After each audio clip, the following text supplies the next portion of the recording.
وياسين على طول يطلعها كريم ذكري، ومفيش اوف سايد، وسريع ولوب من تحته. اوه، في حاجه اسمها لوب من تحته، انما هي الهدف الثاني، الهدف الثاني.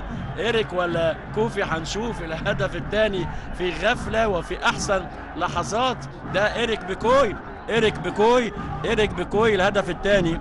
إيريك بيكوي الهدف الثاني ليه في الدقيقة 44 من زمن الشوط الأول، عشان يتقدم بتروجيت بهدف خاطف. أهو عملها حلو قوي، نيمة من تحت الشناوي وطلعه على الهوا، وحط الهدف العاشر ليه، وأصبح هداف بجدارة. وفاروق قام، وهو حاجة من الاتنين، لو هاجمت عندك خط ظهر وفي سرعه، يعني تختار حاجه من الاثنين، لازم تهاجم وتامن.